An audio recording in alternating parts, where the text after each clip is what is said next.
Thanks, Sarah. So, Can I share, sorry, go ahead. What was that? can I share my screen, Sarah? Is it? Oh, let me introduce you real Yeah, quick and sure. tell Okay. everybody that tonight's speaker is Ciarán Hussey, who lives and works and is presenting to us from West Ireland. He's a Green Schools travel officer working for the Environmental Education Unit of, oh, I'm probably going to Go destroy for this it, Sarah. word, on Taisce. My Good Irish one. is Yeah, yeah, good. yeah. Well All done. right. Which is a charitable non-government organization. And our ECO's president, Josh, is the one that met Ciarán when he was taking a bike tour in Ireland last summer. So Josh gave me his name as a potential speaker. And of course, the very first thing that I did was look him up online. And I like to think of that as research and curiosity and not stalking. But the very first bit of information that came up was a really fascinating article in the Irish Times about a guy that rode his bike home from Japan back to Ireland through Mongolia and Serbia or Siberia, sorry. So he's probably too modest to bring that up tonight, so I thought I'd toss that in for him. Oh. Um, it just really struck me that if anybody could get youngsters to pedal themselves to school, then that would be somebody that rode 1,000 kilometers like through Siberia. So I think he's very well qualified for his job. And I'd actually recommend that you all also do a little stalking and look up that article because it was really fascinating. I'm amazed, Ciarán. Yeah, So with that, thank you. I'll let you share your screen and thank you so much for talking to us tonight. Okay, good stuff. Thanks a million, Sarah. And you did a great job at pronouncing that word because it's not an easy word on Tashka. Um, well done. So I'm just going to share my screen here.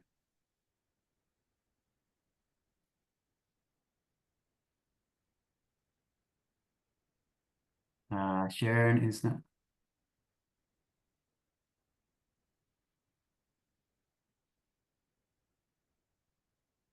Okay, let me see.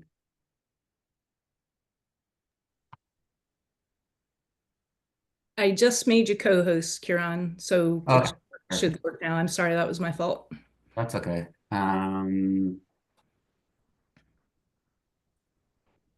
Okay, folks. You should see something. Bear with me 1 second.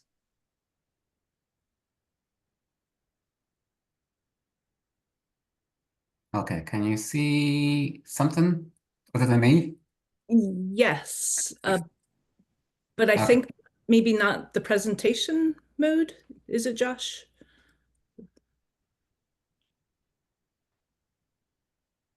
We can see it. so what can you see there, Sarah? Can you see a picture of me in Ireland on the beach? It's in Yeah, presenter. we sure It's in do. presenter mode. Okay. Okay, thanks. Okay.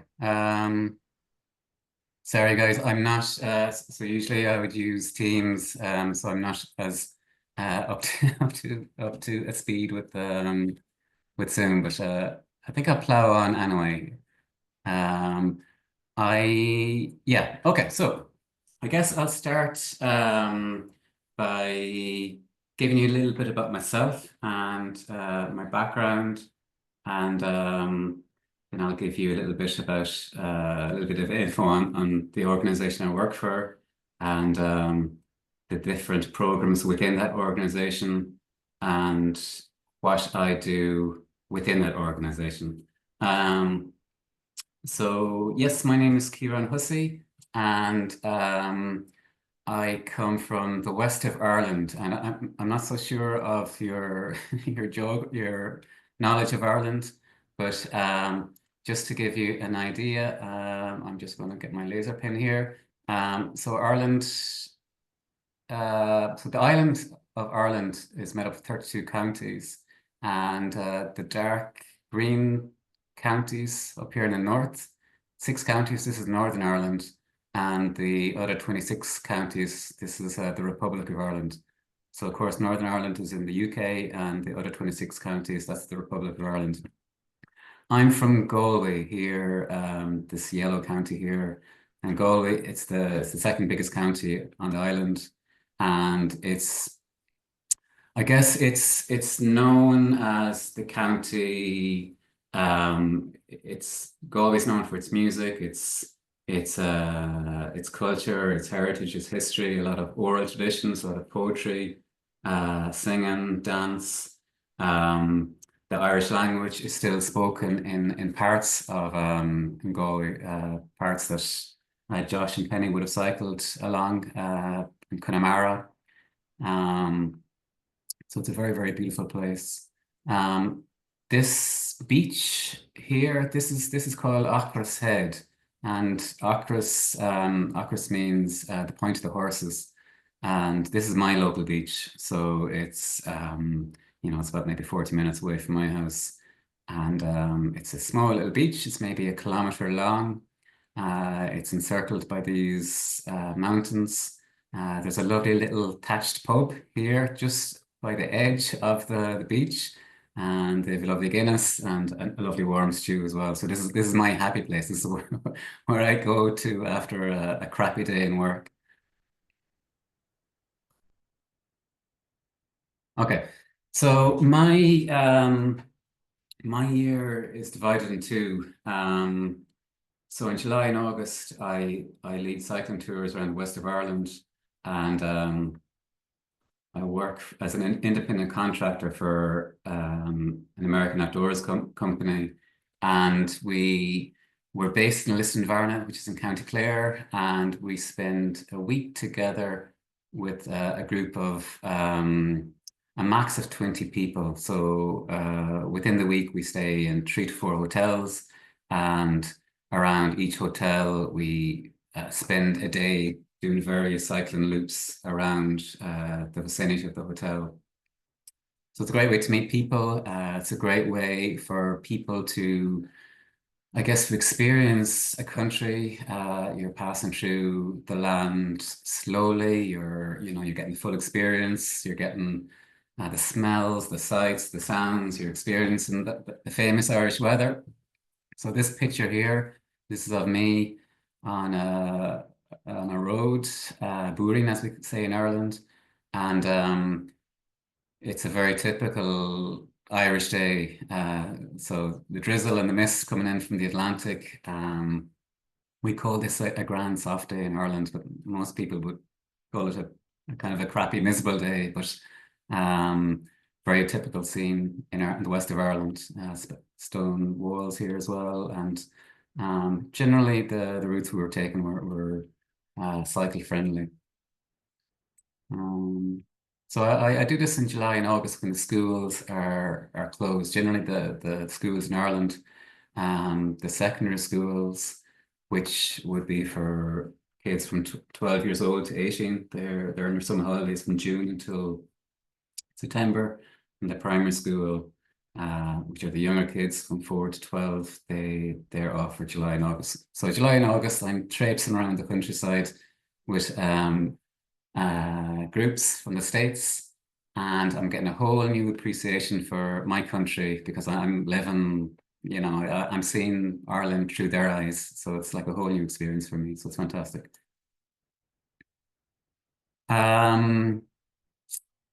September to June, I work with schools and communities. And so I have a huge amount of schools. I have about 30 schools I work with throughout a year, and sometimes in some cases 35. And because of my vicinity, because of where I'm based, I have a large geographical spread. So I would work with 5 local authorities as well. So I'm not so familiar with how it works in the States, but in Ireland, each county would have a local authority, a council who would oversee, I suppose, just the general upkeep of the county and the districts within the county. So they'd be looking after the roads, sewage, rubbish, lighting, electricity, all that sort of stuff. So the general day-to-day running of the county. So I would work with 5 local authorities. And within those local authorities, I'd be working with engineers, town planners, staff within the environmental department, politicians, county councillors, local representatives. So, you know, I've a face, I've multiple faces, you know, I've a face for a 5-year-old, I've a face for a teenager, and I have a face then for an engineer and for a politician. So there's many different sides to me. And I've been working with Green Schools for just close to 4 years now.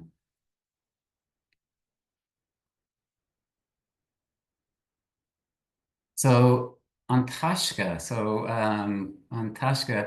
Irish words, and again, well done, Sarah, with the pronunciation, because Irish words, it's very hard to get a grasp of what they sound like. You know, looking at the word and trying to think of it phonetically doesn't help. It's the same for Irish names. You know, there's so many different Irish names that are very difficult to pronounce. You know, we've got Saoirse, we've got well, Aoife, and you know, to look at spelling wise, you'd be lost. So on Taisce is Irish for treasure, and it's an NGO active in the areas of environment and built heritage in the Republic of Ireland, and it's Ireland's longest running environmental charity. So it's been in operation since 1948. And work for the organisation includes policy recommendation and campaigning in the built natural heritage areas and environmental relevant education. So it's well known in Ireland, and it's well respected. It's got a good name and a trusted name. So within An Taisce, there is environmental educational programs. There's 15, so there's 15 environmental education programs within An Taisce. You know, as I said previously, An Taisce, they're involved with other areas that concerns the environment, such as advocacy and policy and planning. But the area I'm focused on, the area I'm involved with, is the educational side. So working with communities, working with schools and the general population. So for example, each one of these are different themes within An Taisce. An Coel Beag is the middle one, for example. An Coel Beag means little wood, little forest in Irish. And this would be planting trees, little forests in local communities, and you know, empowering people, giving people the resources and the knowledge how to grow a forest, how to look after it, how to maintain it. So when I say forest, I mean a small little plot, maybe in a school. It might be a corner that the school could give over, or it might be a local tidy towns committee that might want to add a little bit of greenery to their local village. So An Coel Beag would help out. There's also, for example, Neat Streets. Neat Streets would be involved with the upkeep of a street. You know, you'd almost adopt a street and keep it clean and tidy. And again, Neat Streets would provide the resources, training if needed, and backup and support. So all these have, there's a common thread through all of them. It's you know, looking after the environment, the local environment, and educating people how to do that, empowering people how to look after it for themselves.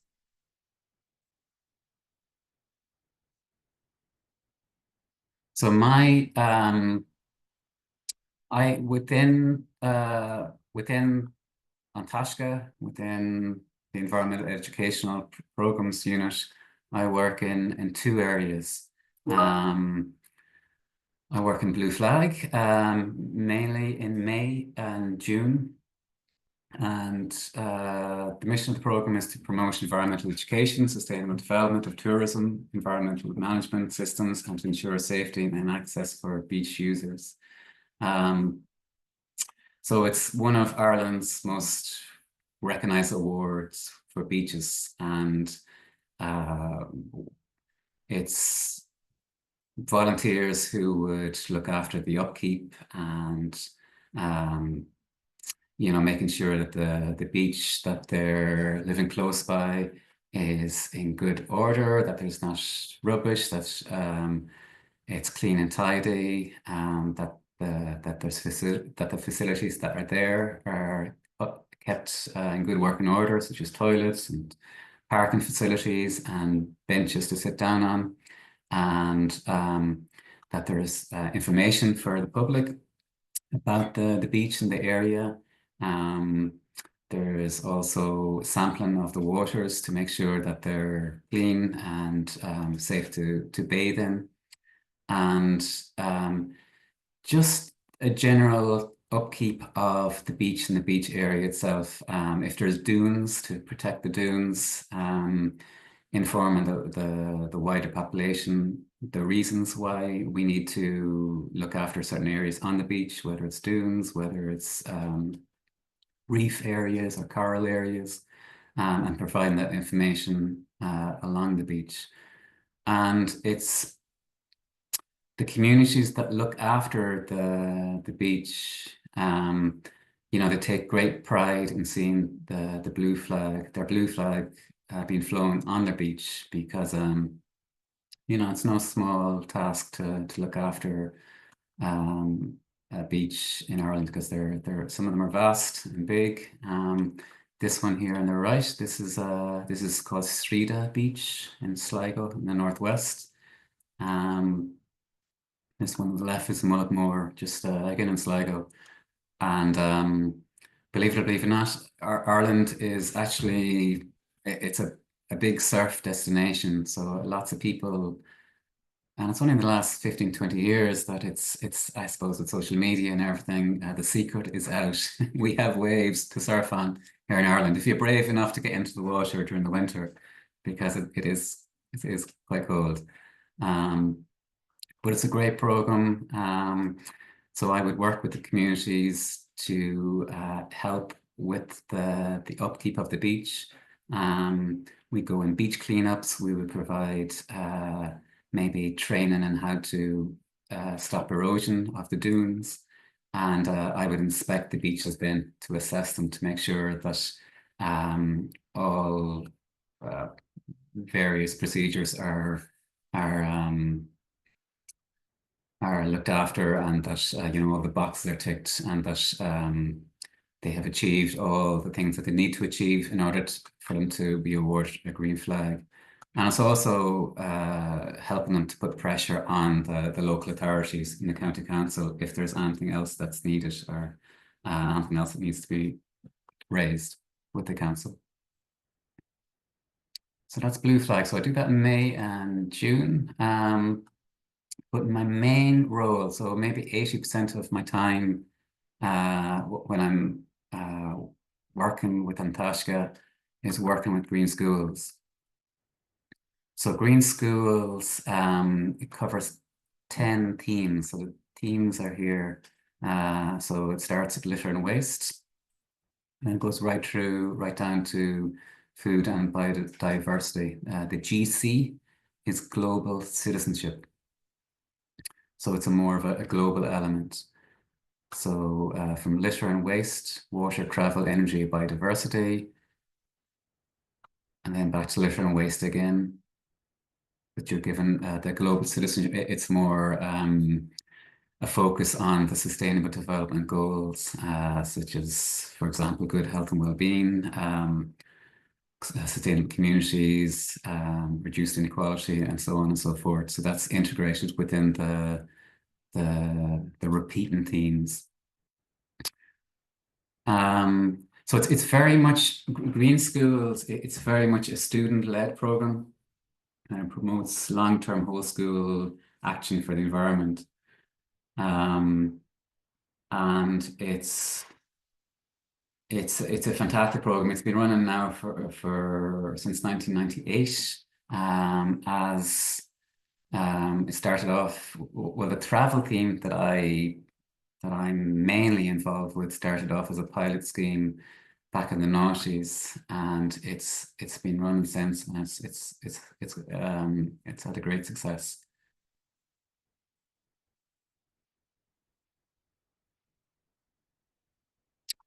So within Green Schools, my main area of focus is the travel theme. And the ultimate aim of the travel theme is to increase the number of pupils walking, cycling, scooting, carpooling, using public transport, or using park and stride instead of the private car on the school run. So a lot of my time is based in the classroom. So this is from a few years ago now, because you can see I'm wearing the mask. So this is during just coming out of COVID.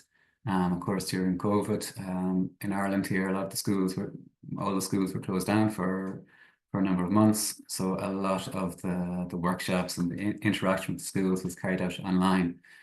So it was great, obviously, getting back into the classrooms. But most of my time will be spent in the classrooms, and I would generally have maybe two school visits within a day, so maybe two separate schools, and I might spend maybe 2 hours in each school. And the irony of me, and this has been pointed out to me by the students themselves, but the irony of me driving to these schools in a diesel guzzling van, preaching to the kids and the students that you should be cycling and walking more. It has been pointed out to me a few times by the kids. So the sharp buggers, I'm telling you, here in the west of Ireland. So later on in the springtime, summer, and early autumn, when the weather improves, we have more activities outside, out in the yard. So the Green Schools travel theme, as every theme, whether it's energy, whether it's biodiversity, it's a 2-year theme. So each school that is on a Green Schools theme, they spend 2 years at that particular theme. And sometimes the school, they might have other priorities, or other events may come up in the year, and they may need to defer or prolong it. So it may go on for 3 or 4 years, but generally it's the school's aim. We encourage the schools to get through each theme within 2 years. And each theme is divided into 7 steps. So like what I said earlier, it's very much student-led. So really my role is equipping the students with the knowledge and the know-how and the tools to go ahead and feel like they can do something, that they don't feel as powerless against this, this climate disaster, crisis that's happened around us. So it's very much student-led. So the first step of the 7 steps is setting up a Green Schools committee. So this can vary from school to school, but in some schools it can be a campaign. It can be like running for election. It can be a number of students within the school that might be very passionate about the environment and might put their names forward, and they'd have campaign posters, and they'd have a mandate and a manifesto and the whole lot, and they'd debate in classrooms, and the kids would vote. And then in other cases, it could be just picking names from a hat. So every school is different. The two most important steps of any of the themes is step 2, which is the environmental review, and step 3. I'll talk a little bit more detail about step 2 and step 3 shortly, but just to give you a brief outline of the other steps. Step 4 is monitoring and evaluation. So it's just monitoring the current situation. Has there been any improvements? Is there any tweaks that needs to be done? And keeping an eye on carrying out various surveys and seeing how you are going on the program. Are you making progress? Are you not? If not, why not? And areas to improve on. The 5th step, curriculum work. That's basically linking other subjects with the program. So maybe geography or science or art or debating in English. So it's up to the teacher we have resources ourselves to get to the teacher that they can link in with their other subjects. Step 6, informing and involving. Of course, we don't want the kids to keep it a secret. We want them to go out and spread the word, and there's lots of creative ways of doing that. Social media, posters, national media, local media, newspapers, billboards and notice boards. And the last one, step 7, green code. So it's just a catchy slogan, a slogan that sums up their theme that they can, print on a t-shirt or on stickers or something like that, something catchy. So, like I said, the environmental review and the action plan are the most important steps. So the environmental review is step 2, and it's really finding out where you are before you begin. So the environmental review is gathering data, gathering information about your current situation. So I would work with a school to carry out travel surveys, speed surveys, traffic surveys, and the travel survey would be basically figuring out how students are traveling to school. Speed survey, it's one of the most popular surveys I carry out in the school. We use a speed gun. So we're standing outside the school with a speed gun, and we are clocking the speed of cars passing the school. So it's really, really popular. The kids go on a little power trip when they get hold of the speed gun. Traffic survey is the volume of cars and vehicles that are passing by the school. The no idling survey. This is a very, very effective survey, and it's something that the kids can do straight away and see results very quickly. It's a very simple survey. Outside schools, we would ask the students to observe cars that may leave their engine running, maybe in the afternoon when cars are coming to collect the kids to bring them home. The parents, especially in Ireland, it gets quite cold during the winter. They may leave the car running for a bit of heat, and of course this is sending pollutants out into the air. And during the cold spell in Ireland, air pollution lingers close to the ground, so a lot of air pollution would be gathered around the school grounds if this was the case, if a lot of the parents were leaving their engines running. So it's a very simple survey where we ask the students to just take note of the amount of cars that may be leaving their engine idle, running outside the school, and then to carry out a campaign, just a simple little polite campaign where maybe you have little posters outside the front of the school, or maybe you would send letters home informing parents that you would like them to switch off their engines when they're outside their school. And sometimes parents don't realize, a lot of new cars now, they switch off automatically. But when a lot of parents hear, when they hear that they can save a little bit of money by switching off the engine, that's something that kind of they tune into pretty fast. So the no idling survey is quite effective.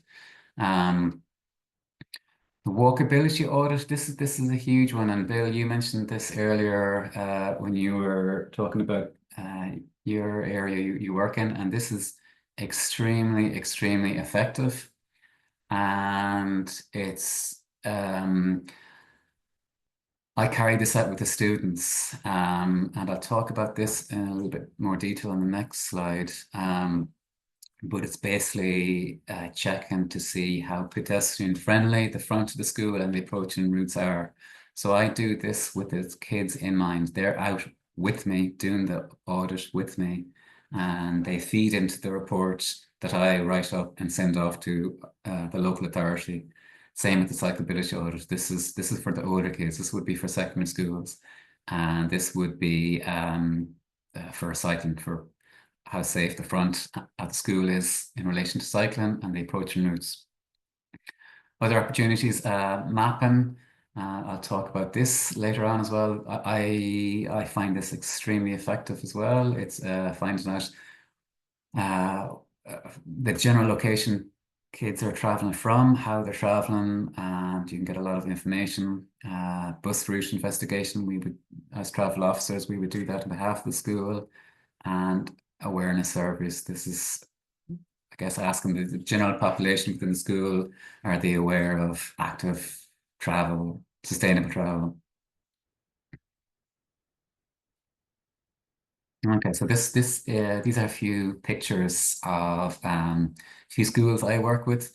Now, a lot of my schools are very rural schools. I do have a few, I guess, more urban-based schools, but I'd say 75% of my schools are urban, or sorry, rural schools. And you know, this school, for example, there's about 15 kids in all the school. So it's a small, tiny, tiny little school. And I honestly love going to the small little schools because I don't know what it is about small schools, but they're so well behaved, and maybe they don't get too many new faces coming to the school. So when I come to the school, they're so well behaved and they're so engaged, and I always leave the school energized. So this school on the left, we're carrying out a speed survey, and the speed survey, it's very effective as well. So we have a little fella here with a speed gun that I have when I go out to the school. And of course, the idea is to catch the traffic in their natural environment. Now, when a bunch of kids are outside the school in high-vis jackets, you know, the traffic tends to slow down. So sometimes we have to kind of find I drive a van, so maybe hide behind the van or find somewhere that's safe, that where we can be hidden and get the speed of the traffic as they're passing in their natural behavior, I suppose. And some of the stats that we collect would shock you, really, really would. So in the middle one here, this is middle two, and this one on the right of my screen. This is the students with me carrying out a walkability audit. Now it's incredibly, incredibly effective. I take the children out. So this would be aimed at the older kids from maybe ages 10 upwards. And generally what I do is I would work with one particular classroom. So maybe fifth class in Ireland, that would be ages maybe 10, 11, maybe 12. So in fifth class, they might have 25 students, and I would take out little pods. So I would take 5 out at a time, and we would discuss barriers. I would, you know, before I went to school, I would have a good idea of where the barriers are.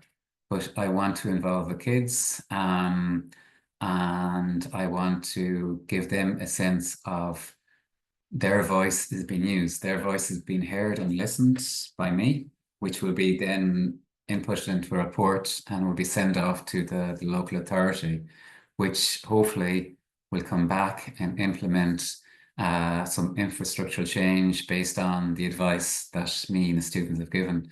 So it's very, very empowering for the students, and they get a great sense of achievement when the local authorities do come out to do things that they've asked for. It's almost like Santa, you send your list to Santa and wake up Christmas morning and you have a new toy. It's kind of something similar-ish with the walkability audit. So these 3 photos are just little examples. So the top one here, in this very rural school, we're just checking out the front of the school. We're taking note of the speed. We would have done a speed survey beforehand. We would have checked the volume. Is there many cars passing? Other things that we would be considering would be signs. Are there adequate signs? Are there enough signs to warn oncoming motorists of the presence of a school? Are the signs damaged? Are they in the proper location? We'll also be checking on digital signs. Are they working? And are the passing traffic, are they complying with the speed limit outside the school? We'll be also focused on, is there a need for footpaths, pedestrian crossings? What's the state of the roads? And other things that would feed into the walkability audit would be, I guess, things such as the behavior of drivers as well. So I suppose the idling, the engine idling would feed into the walkability audit. Also, is there any littering along the road as well? That would feed into it. It's fantastic because I'll show you little examples later on where schools I've worked with where we've gone out and checked how walkable the front approaching routes are, and highlighting certain barriers and sending that audit off to the local authority, and within a year, work being done and the pride that the students have, it's endearing. It really, really is. So I think that's part of the environmental review, step 2. Another very worthwhile exercise that I do with the schools as well is a mapping exercise. On the left here, so this is a school in it's called Carrick-on-Shannon. It's a town of about maybe 10,000 people, 8,000 to 10,000 people, Midlands of Ireland, and this little square is the school location. The first radius is 1 kilometre.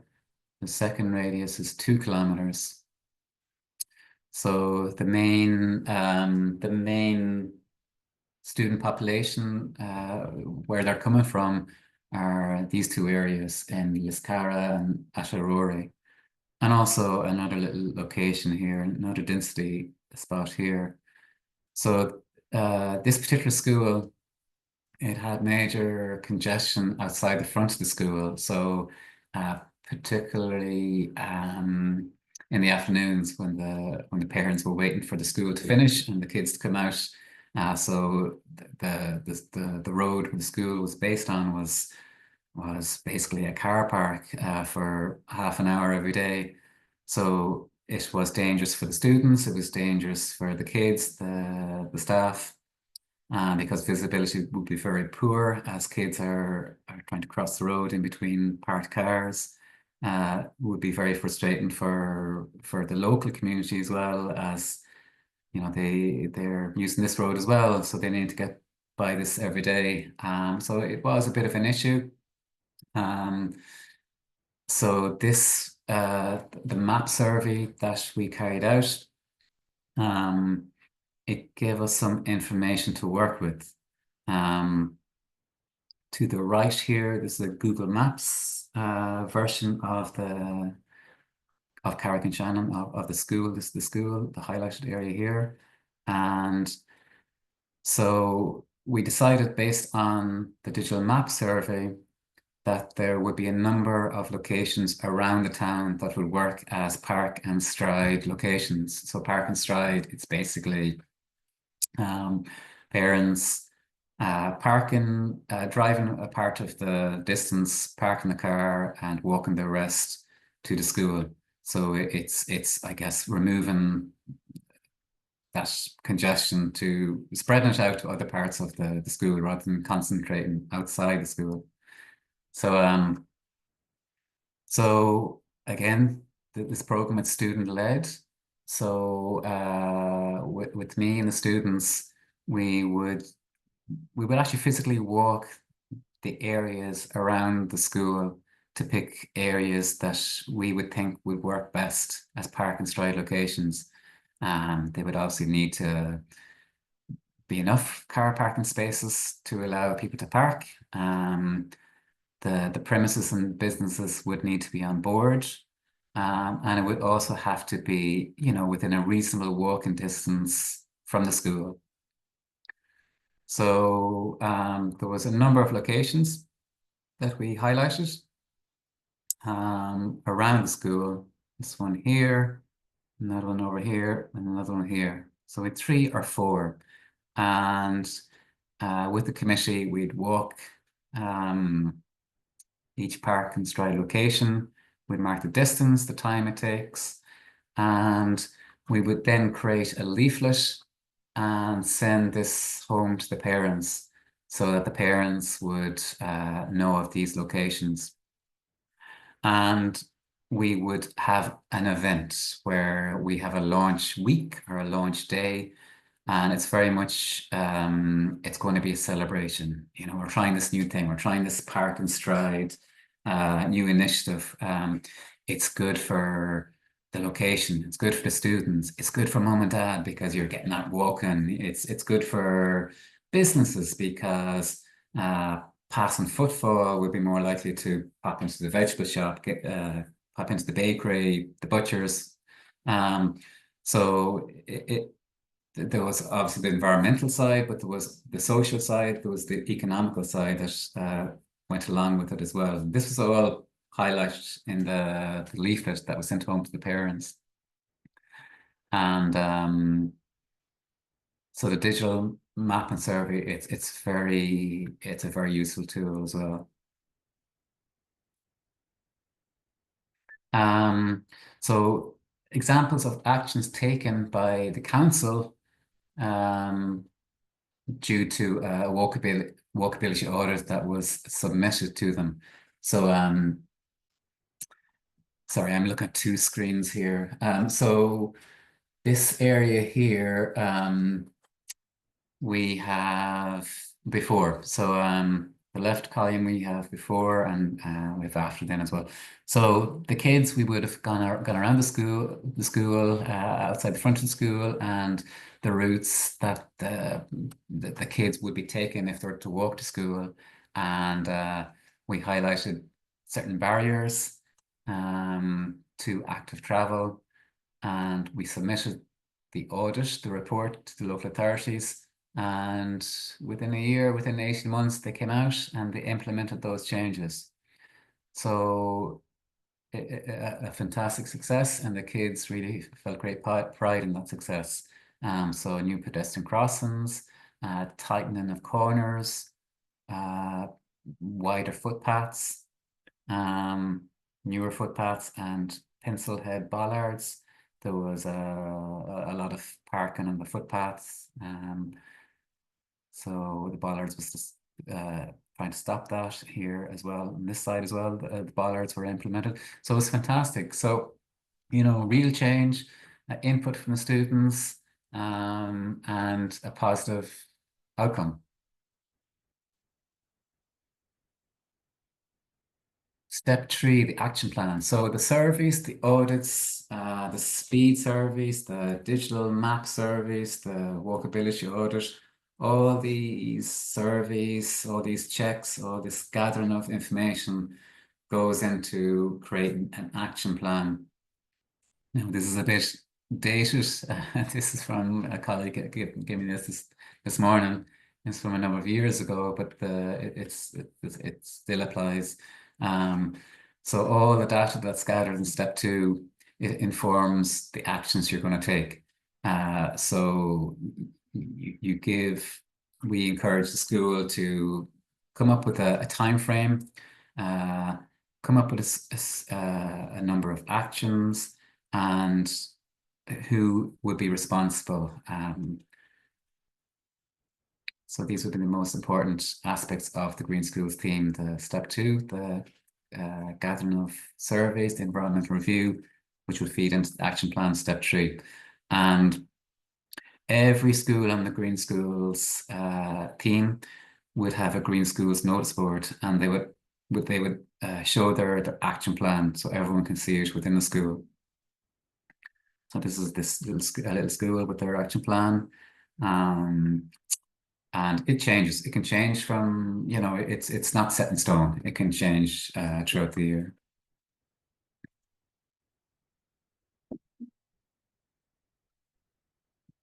So active travel barriers faced by schools. I have, so like I was saying, a lot of my schools are based in rural Ireland, and we wouldn't necessarily have great facilities. For example, some of the schools, you might get a school in literally the middle of nowhere. It could be on a road, and it may be the only building on that road. There may be a few neighbouring houses along the stretch of the road, but it wouldn't be built up. Lots of countryside. So in the past, maybe 15, 20, 25 years ago, when I was cycling to school, there'd be a lot less traffic on the road, a lot less speeding. Cars are getting wider and wider and bigger. Lots more SUVs on the road. So when I was cycling to school, there was less traffic on the road and less speeding, and these country roads, they felt a little bit safer. Now with the volume of traffic, everyone seems to be in a hurry nowadays, and some of these rural roads can be quite dangerous. Josh and Penny, when you were cycling around Ireland, you may have experienced, I suppose, some of those country roads. They're quite narrow in some cases. You'd wonder how you could fit two cars, but we do. So a lot of my schools are quite rural, and there are a number of barriers to active travel. Congestion, like I said, outside schools, it's always an issue, whether it's rural or urban, which this one is.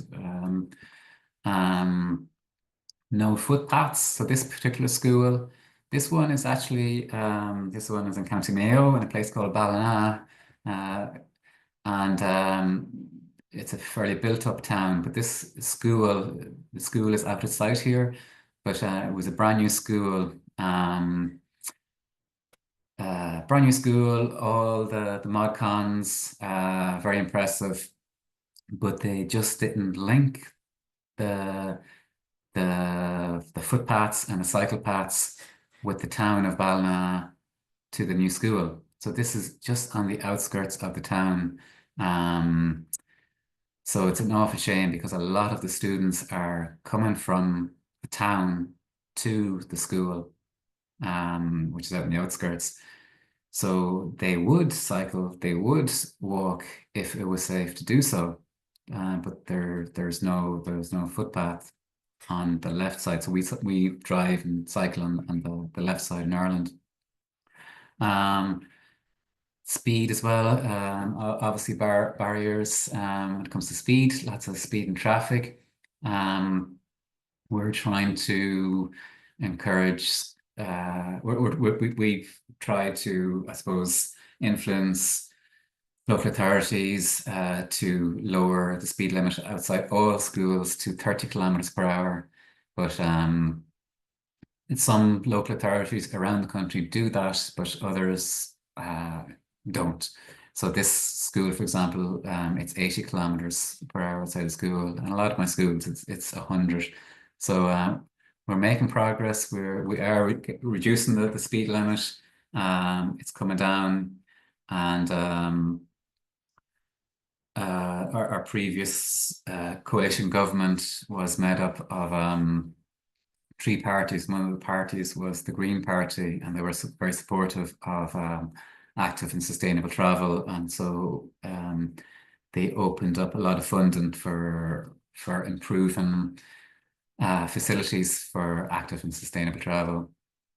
So some schools might not have any active travel culture within the school, and it might just be something that they have no interest in, and you just have to try and instill that interest. And it's my whole role. It's instilling a sense. It's encouraging behavioral change. So it's planting little seeds here and there, and really adapting with the schools. So I have up to 30 schools, and I adapt to every school individually. So every school has different needs, different wants, and I try to adapt to what they need, what they want. So it can be a lot. It can be 30 spinning plates. It can be a lot sometimes.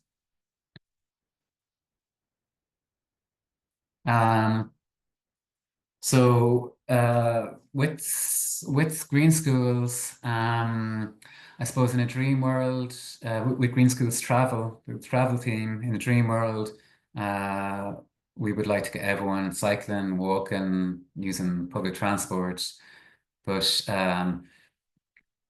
we would also like the children, the students, to understand why that's good for them, why it's good for the community, why it's good for the environment, the climate. So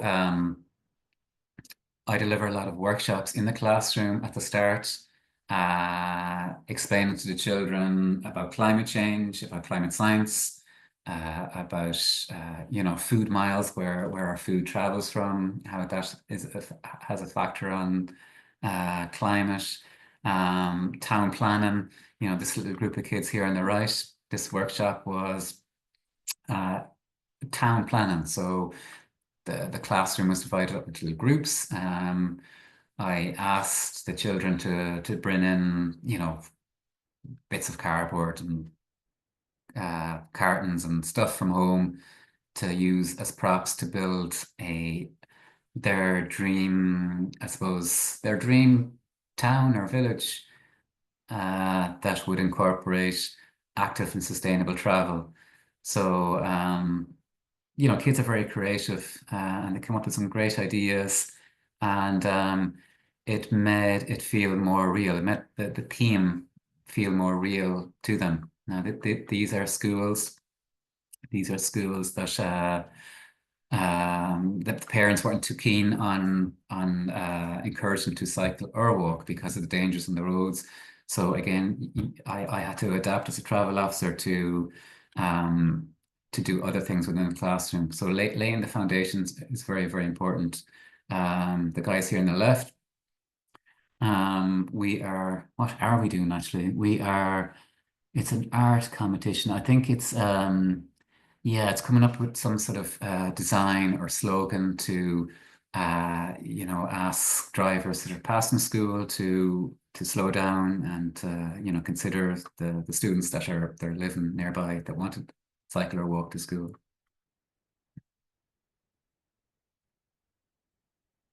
So as well as laying the foundation and explaining to the kids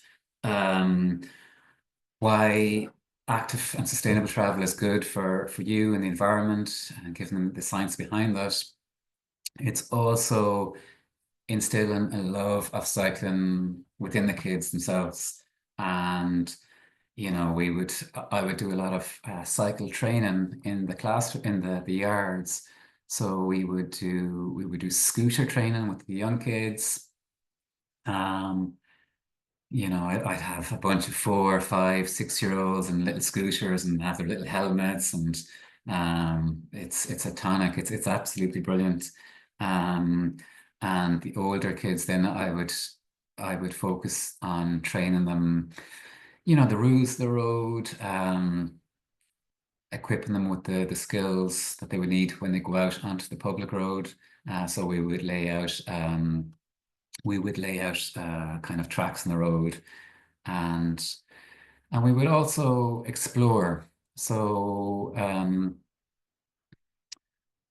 a lot of the schools where they're based, they're in beautiful areas in the countryside, and there's a lot of historical monuments. There's a lot of beautiful landscape, and it's using the bike as a freedom machine, going out, discovering these places. So we might do a kind of a map making exercise within the classroom where we pinpoint areas where we would like to go for a cycle and why do we want to go there, and wouldn't it be great to tell others about these places? So we might make a map, and we might make a mural on the side of the school of where we would like to go and go out and visit these places.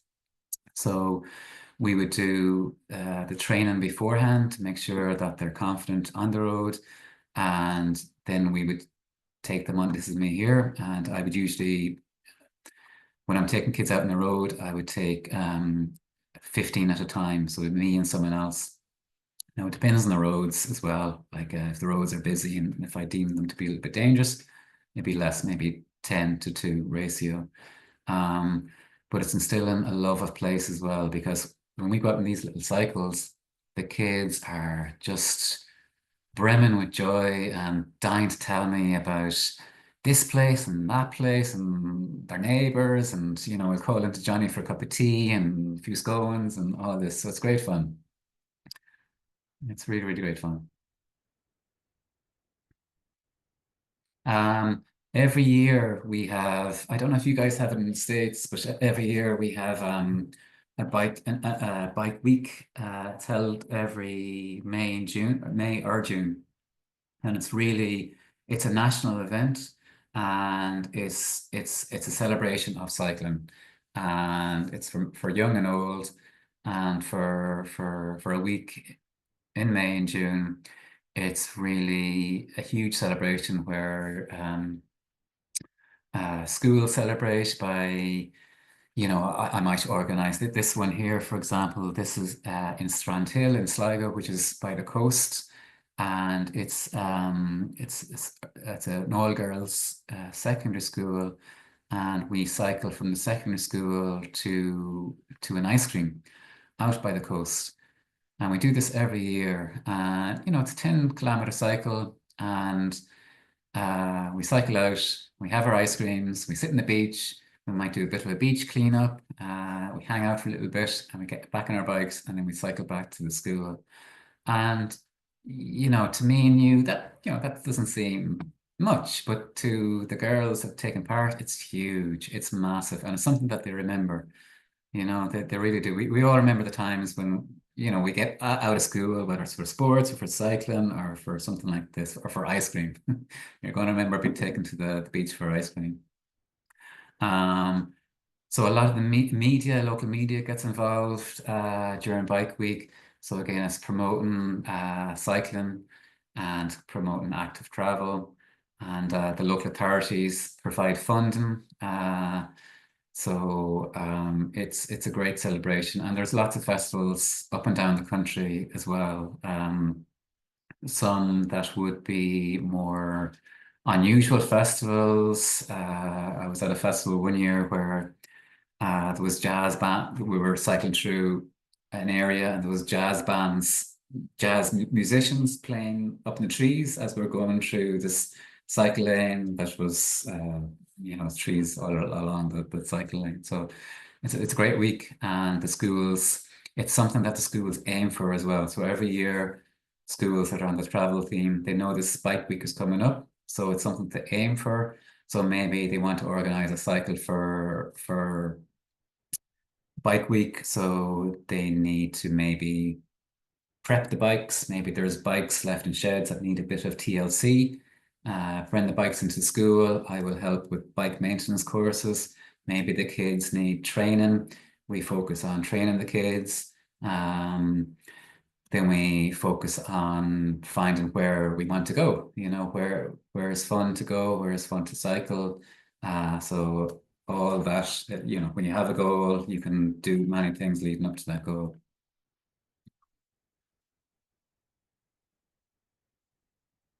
Okay. Secondary school engagement. So in Ireland, we have primary schools and we have secondary schools. Primary school is from the age 4 to 12, and secondary school is from 13 to 18. Secondary school, sometimes the engagement can be a little bit tricky because the classrooms move around a lot. In primary school, the kids are in the classroom from the morning to the evening until they go home. So when I go to the school, I can deliver workshops and presentations to the classrooms without the worry, without being up against the clock, But in secondary school, it's a bit trickier. And again, cycling mightn't be the coolest thing for teenagers, and it can be difficult sometimes to get them involved. But one thing I find very effective, especially for the boys, is teaching them how to look after bikes. So I would give bike maintenance workshops, and I would train a number of the students within the secondary school, and they in turn will offer a service to the wider school population. So maybe a planned week where the students, the Green Schools Committee would encourage students to bring in bikes that they would need, a bit of maintenance, and the students that I would train would help with that. I'd be there, of course, as well to help out too. But it's something, again, it's equipping the kids, giving the tools to do it for themselves.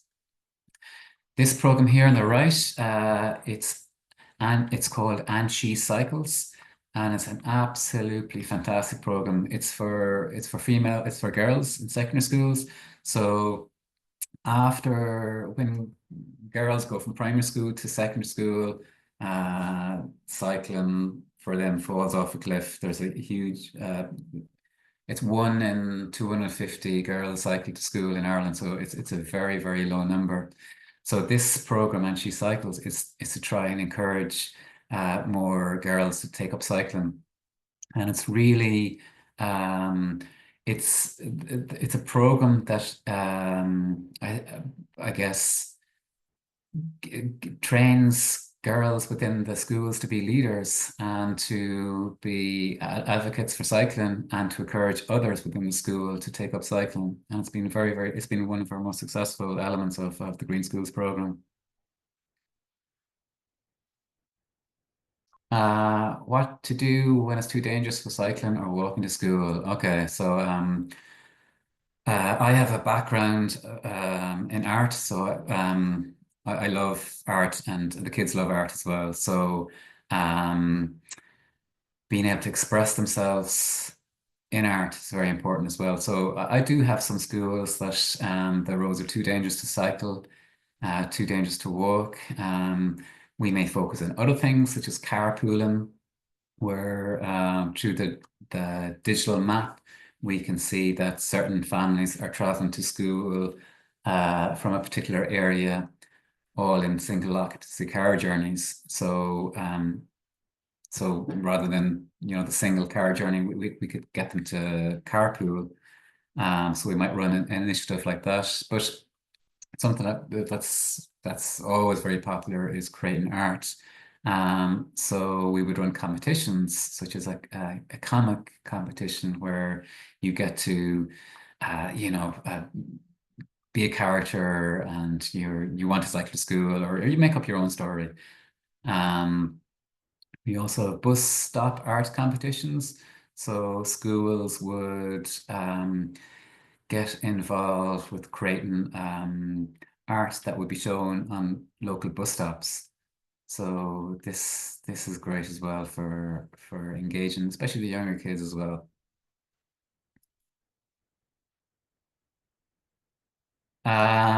Also music. So this is a video. I hope it'll play. I'll play 30 seconds of it. But this is a video of a school where they basically rapped about climate change, active travel, and recycling, and all that sort of stuff. And it's, I guess it's part of one of the 7 steps. It's informing the wider community, and boy, did this inform the wider community. This went a little bit viral. So I'll just play a little bit of this. You might have a little bit of a giggle.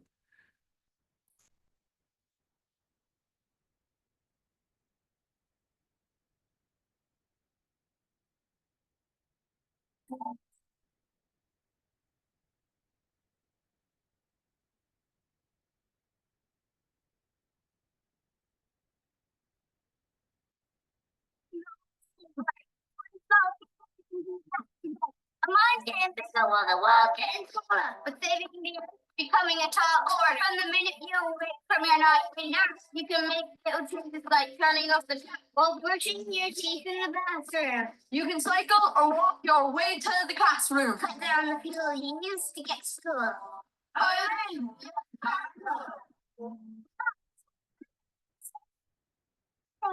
You drastic, spread the word, get vocal. Become vocal when buying food, stay local. Never mind the dishwasher, do it by hand. Come on, it's great. Just one drop. So it's brilliant. It gets me every time. So that's just you know, ways that kids can get involved when, you know, the barriers might be there might be too many barriers for them to cycle or to walk, but there are other ways that you can engage with them. I would also do hedgerow discovery and wildflower identification workshops where we would, you know, close to the school or even around the school yard, we would explore what's in the hedgerows or what's close to school. And the whole idea is to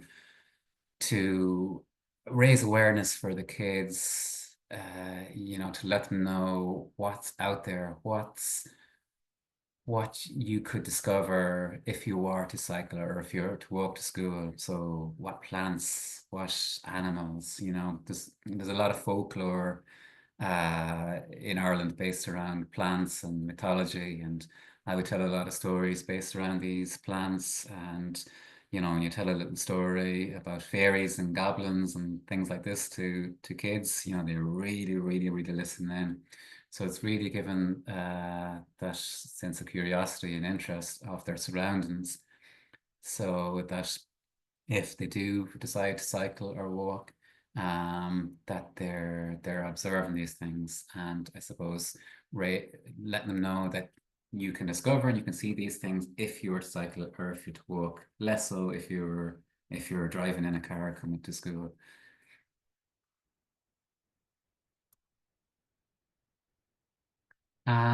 This is something I'm quite passionate about, encouraging activism. So some schools don't have the infrastructure, don't have the footpaths, you know, the cars might be passing by the school 100 kilometers per hour.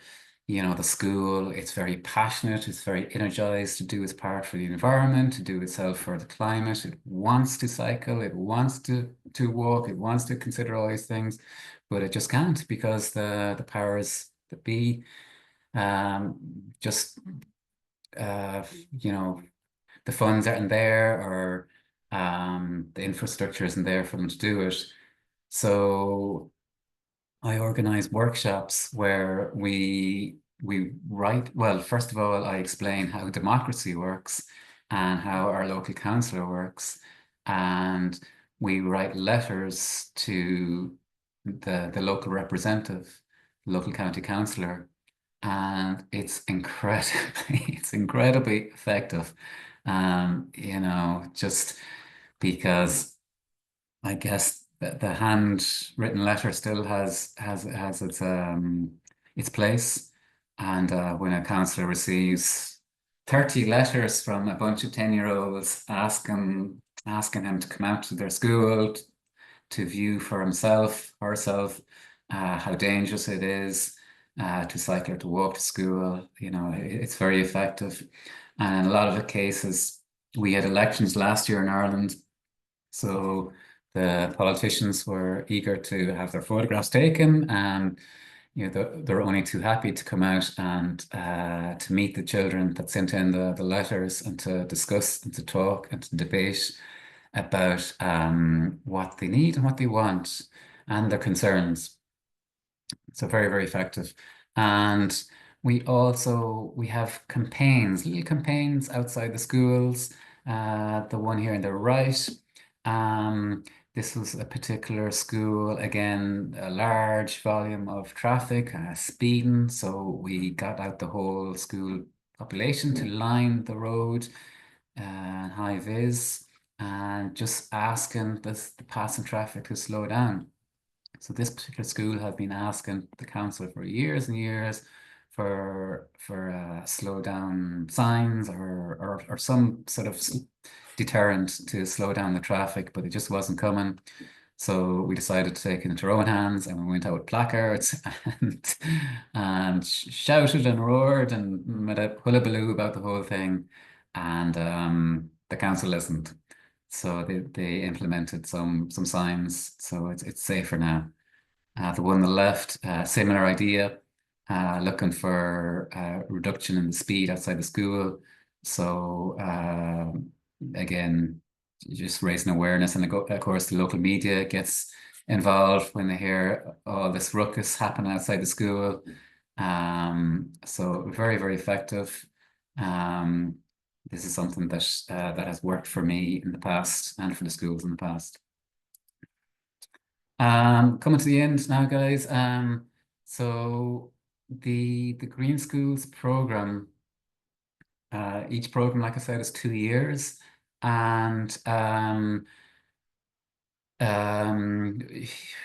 the end of the program, when you've completed all the 7 steps, I then go out to ask to see that the school has achieved all the 7 steps, and that it's done as much as it can. And if I think they've done enough, I then award them the Green Schools flag.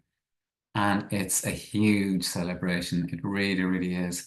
They really take great pride in flying the green flag outside their school, to say that, you know, we've done our part. This is us. This is our flag. We've achieved this. And it's a big, big celebration, and they're very proud of it. It's usually a big day out, and I'm usually going home with pots of jam and cakes and buns and all sorts. So it's a great party atmosphere. Just some facts and figures. This is from 2 years ago. So we had almost 570 schools in Ireland were engaged in the Green Schools travel program. And as you can see there, the numbers are quite positive.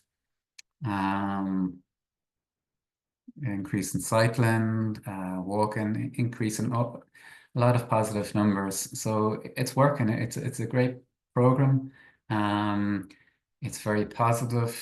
You know, in some schools there are barriers, but we I, as a travel officer, work with the school, and we always adapt to try and come up with a creative solution and work. Try if there's one barrier, there's always a way around it, or just whether it's raising engagement or campaigning. But it's a fantastic program. It really, really is.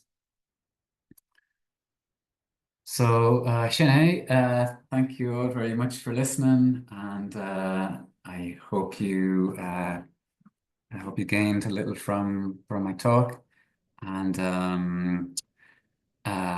thank you, Sarah and Josh and Penny for inviting me, and That was fantastic, Ciarán. So many good ideas. I'll Maybe stop here. if you stop sharing screen, yeah, people can unmute themselves, and I'm sure there'll be some comments and questions. I could just start. Hold on just a second, Jeff, and let me read Tom Carey's first, unless Tom, you want to ask it. Tom asked, are most of your local councils served by public transportation, public transit? No, so that's it. That has been an issue that has improved over the last number of years in Ireland. A lot of my rural schools, especially the smaller ones, the rural ones, where there'd be a very small population, there wouldn't necessarily be a school bus, or there wouldn't necessarily be public transport nearby. They may be what's called local buses, which would be small little mini buses that would take people from certain local areas. But it has improved, but it's something that that's part of my role, would be to look into it on behalf of the school, and to try and, I guess, put pressure on the local authorities to, either reroute public transport or implement more public transport in certain areas. Okay, Jeff, you had your hand up there. I did. My question is, have you considered one of the most glaring deficiencies in your program, and that's you arriving by diesel van? Are you within bicycle range or electric bicycle range that you could? I'm afraid not, Jeff. No, I'm my schools are spread from far and wide, so I guess it's my geographical location where I'm based. It's I've one school that's 100 kilometers away, another school that's 80 kilometers away. My nearest school is 20 kilometers away. So it's now, if I was in a city, or if I was in a town, a lot of my schools would be concentrated, and I would cycle, I would take the bus. But yeah, no, it hasn't been, there's been a few times I've pulled up to a school in my van, and, it's been pointed out to me by the kids as well that, Ciarán, you're a bit of a hypocrite. Are you coming to the school with the people in a van telling us to cycle and walk? But it's just the nature of where I'm based. I have to rely on transportation. Yeah. Is there perhaps a more central hub where you could go every day and then electric cycle from there?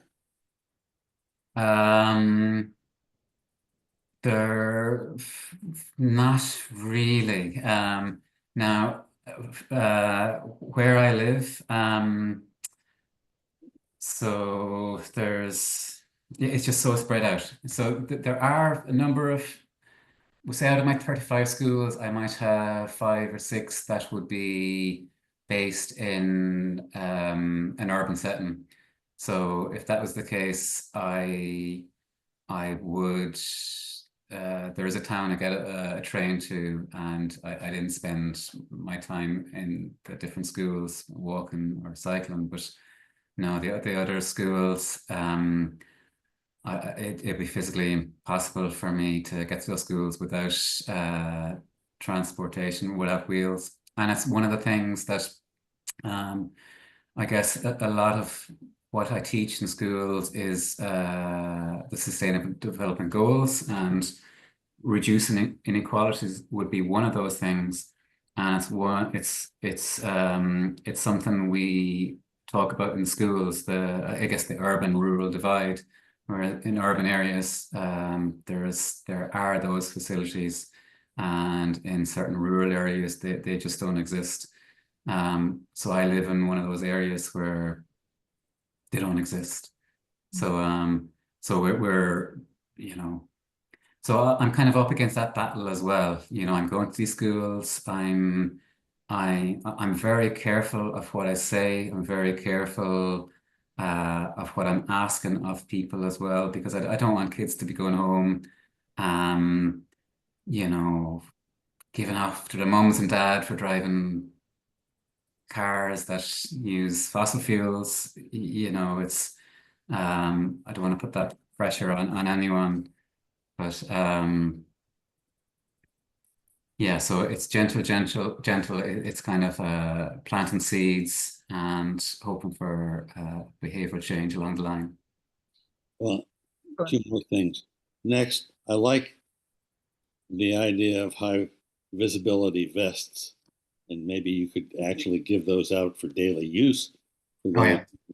who ride their bikes. And I'm wondering what there is in the way of off-road public footpaths, and whether or not you could encourage clearing and development of ancient ones of those to further enable cycling. Yeah, we do. Well, I suppose a lot of my role as well, Jeff, is I suppose dampening expectations sometimes, because when I go to school, sometimes they think I can wave a magic wand and they'll have footpaths and the whole lot, cycle lanes and the whole lot. I suppose the main purpose of my role, it's behavioral change. I would work with the school to suggest changes that would help with this behavioral change and submit it to local authorities, and the local authorities with their engineers and town planners and designers would come out and implement on those changes. And sometimes it can be a slow process. Yeah, it can be a slow process, but there has been a huge amount of change in the last 5, 10, 15 years, particularly in the last 5 years. And there has been a big shift or push to, you know, to encourage more active and sustainable travel. So there has been more funding available for these projects. Sometimes they're slow paced. But yeah.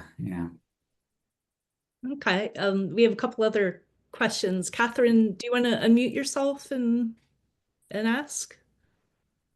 Absolutely. So this was a fantastic talk. Thank you so much for sharing all of the work you're doing. And I love especially that you are empowering students to really be involved in the process of analyzing and advocating for the needs of their communities, and also to the individual needs of the different communities and what their situation is. And unfortunately, of course, in the United States, we don't have that built into the curriculum in the same way, although I know that New York State is doing some work to include more climate education and action in the curriculum. And I would love to know if there are resources that you would recommend to schools or community groups that are helping schools to do more green transportation in their community, if there are links to resources that you would recommend. Links for that would for you guys, is it, Catherine, or links that I would advise for the schools I work with? Links that you think would be relevant in general to schools that are or people working with students to advocate for better transit options in their community. Yeah, well, I guess the organization I work with really has a vast amount of resources available. So every team, and again, it's something that can be used. You guys can use it too. So Green Schools, it's known internationally as eco schools. So what I do here in Ireland, there are others doing it in, I think it's 80 plus countries around the world. So on our website, there's a vast amount of resources for different themes. So for now, we've recently had our website revamped, so sometimes it's tricky enough to find things at the moment. But there's a lot of resources for example, for travel. There's lesson plans, there's surveys, there's yard games, there's cycling, how to cycle with the group. There's whatever you would need is there really. So for me as a travel officer, I'm going to these schools with this arsenal with me to use, and I can present these to the school and flesh them out based on that particular school's own personal needs. So I would recommend checking up eco schools. Eco schools would be the international version of what we do here in Ireland, and they would have a huge amount of resources, I'm sure. Fantastic. Thank you so much. And it's clear that the schools you work with are so lucky to have you and your guidance in navigating what resources are right for them. So Thanks, Kathy. thank you again. Cheers. So I think after Juliana asked this, maybe you already answered it about, I think you said you cover 30 schools in. Yeah, I cover, I've about I've about 30 schools, but my trouble is saying no. I can't say no. So it fluctuates. It goes from 30 up to God knows. So sometimes I help out in other programs as well. So there might be I might be doing workshops where I'm teaching kids about energy, how to save energy, or I'm teaching kids about biodiversity. So that's the beauty of my role. My main role is travel related, but if I want and if I have interest in other areas, I can help out in other areas as well. So 30 is around the ball mark, but that's usually that goes up. But there are Green School representatives for other parts of Ireland? There is, yes, yeah. So there is on the island I think there's about 40 plus. So we're spread out over the country. Now Ireland, the west of Ireland, it doesn't have the population that they have in the east. So I live in a province, there's 4 provinces in Ireland, and I live in the western province called Connacht, and there are 6 of us. So we have a large area. So we're all traveling quite a lot.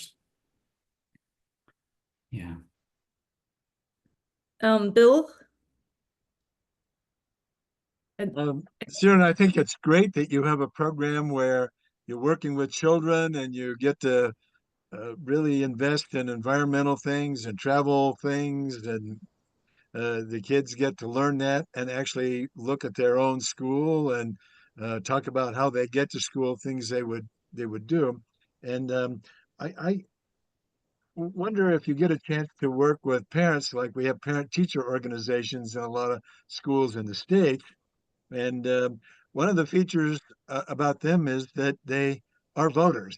And so if you want your local council people to try to be responsive to some things, it's good for a PTO to be able to communicate with them.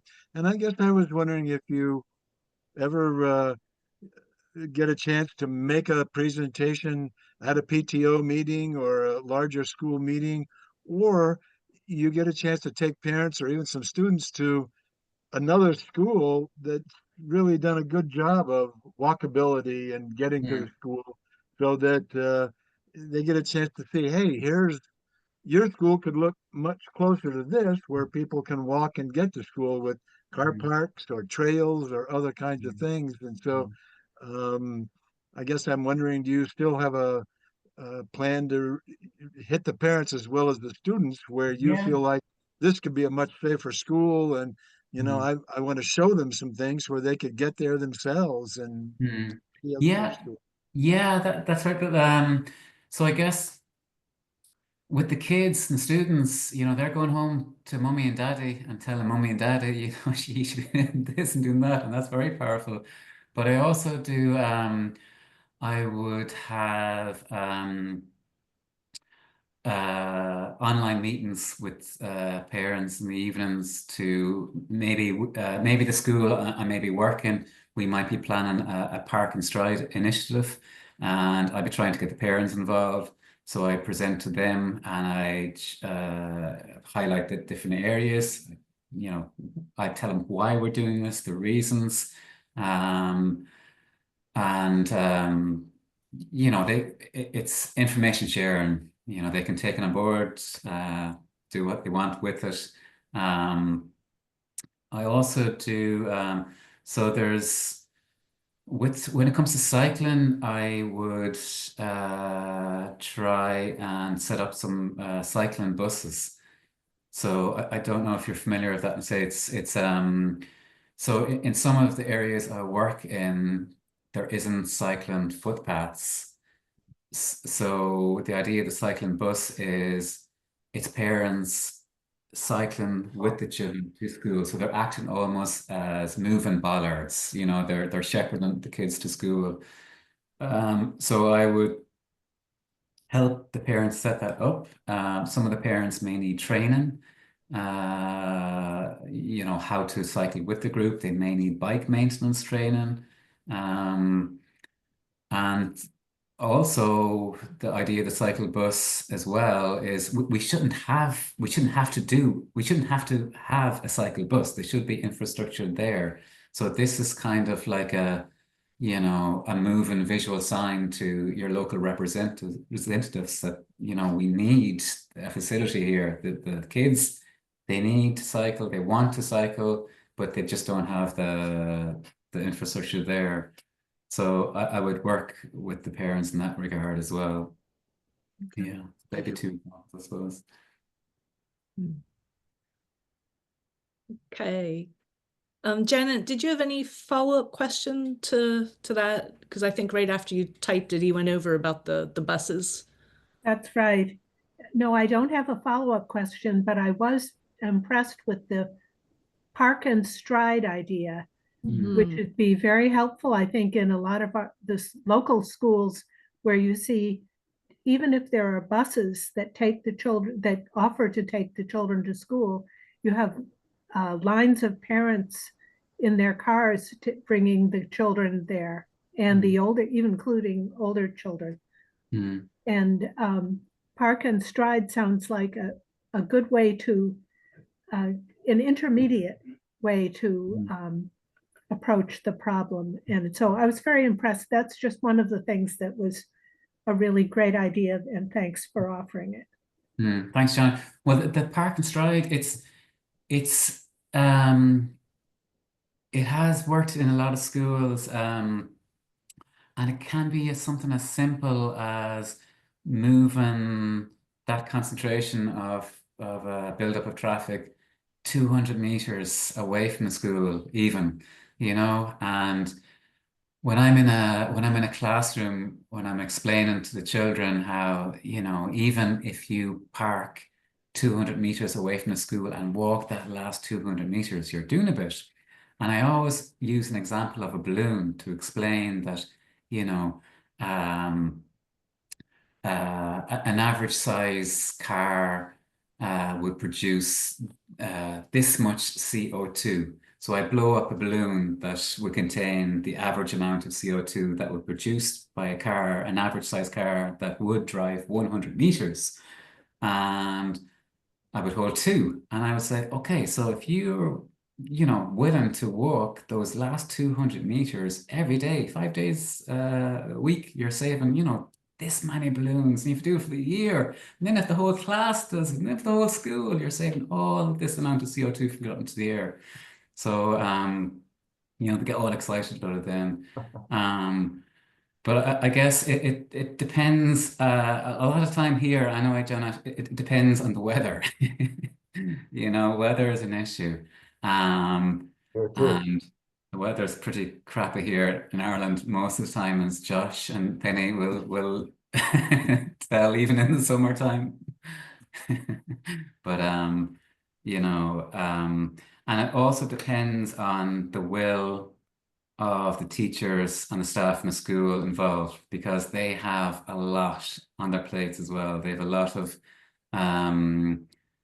you know, students to look after, parents, different curricular, you know, different activities going on, and to take on something extra like this is extra work. And of course, parents dropping kids off to creches, going to school, work, you know, there's extra time pressure. So there's all of that as well. And I'm aware of that as well. And it's just trying to work out something that works for everyone. And it might be something as simple as park and stride once a week, you know, just to see how it goes once a week for a couple of months. And again, it's just planting a seed, and little by little, hope to make change. You have some other questions, or we probably should let Ciarán get to bed since it's after midnight. This was so fantastic. And I have to tell you, Ciarán, some people even privately messaged me and said this was their favorite presentation ever. So, you know, great ideas. The involvement of the kids, the creativity, the playfulness of it. I'm still thinking about those jazz musicians up in the trees that we talked about. You know, the methodical steps. We'll go back and look over these again, these steps, because we can apply these to so many different projects that ECOS is involved in. Yeah, hopefully you get something out of it. I guess it's all baby steps. That's one thing that you know, when I'm talking to the kids, students in schools, and you know, they want to change the world instantly, you know, and I'm, you know, just little steps so you can see achievable goals and how they happen, and you know, give yourself an award, reward yourself when you achieve something, and you know, Yeah, that's really impactful and well done. And I think anytime you want to come over here and ride the Erie Canal, you can come give us some consulting steps. This was just excellent. Thank you so much. Thank you. Cheers now. Yeah, and I'll just say real quick, March 20th is our next one, which will be back to the regular time of 7 o'clock after the annual meeting. But all right, Ciarán, I hope we'll keep in touch. I'm really inspired. Okay, thanks guys. Thanks for the invite. Yeah, cheers. Thank you very much. Thank Great you. to see you. Cheers. Bye-bye. Thank you. Bye.